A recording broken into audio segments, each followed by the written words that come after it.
Uh, this is Paul. Yeah. All these treaties. Yeah. hmm Civil and political rights, International Convention, elimination of all forms of racial discrimination. Oh. Obviously, the Convention on the Rights of the Child. Pouch.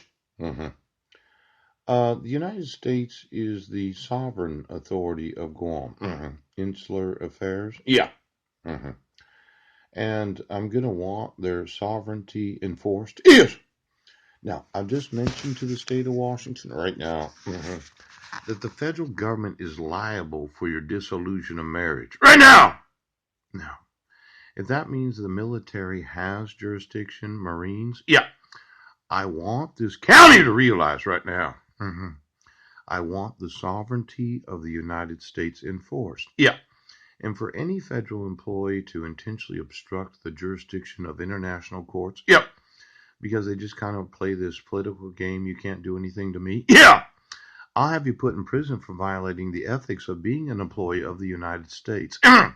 Now, I think that you are not treating fairly, yes, those of other nations. And I'm going to want the insular affairs, yes, of the United States to enforce the jurisdiction of the United States. If you have to use the Marines, yes, to enforce the authority of the United States, yeah, I want this county to understand, yes, that the stipulation and order means, at the least, yeah, that the United Nations has to be contacted about our marriage in Kosovo, yes, so I can get a divorce from my wife, yeah. And that means I want custody of my sons. Yes. And for the U.S. military to think, yes, that I wouldn't hold them legally liable for not enforcing the insular affairs. Insular. Now, I have told the county right now that you idiots never had jurisdiction to issue a protection order because of the arrest on Guam and the sovereignty of the United States as being the government of Guam. Now, the stipulation and order and all the frauds, yeah. You know, the U.S. government is personally liable for any of your forgeries. Yes. Your frauds. Heidi Lee Budner. Ouch. Your conspiracy. Yes. Your treason. Ouch. Your terrorism. Yeah. And for the U.S. government to refuse to enforce its sovereignty in insular affairs. Yes. They are personally liable for me not having my sons right now. So for the Army, Navy, Air Force, and Marines, yeah, that thought for sure that you weren't liable for the defense of the authority of the United States, you are.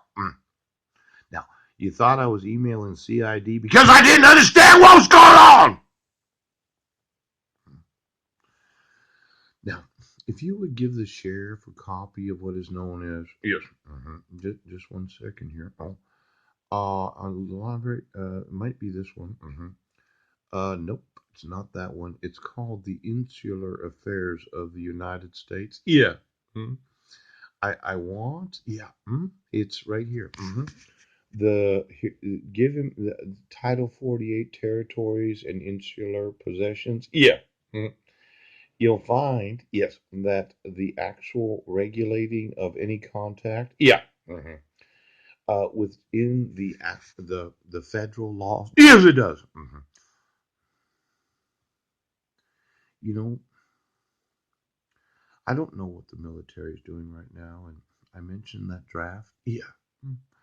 And all those American citizens in selective service that don't have anything to do at stay at home. Yeah.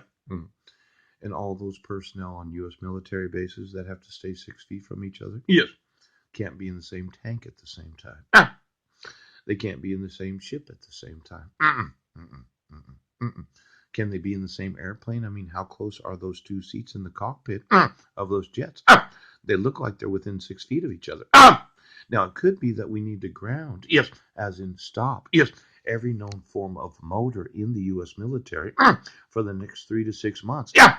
And if somebody declared war, we are incapable of fighting for this nation because of the threat of a pandemic. Now, if the individuals in the employment of the U.S. military would get up on your freaking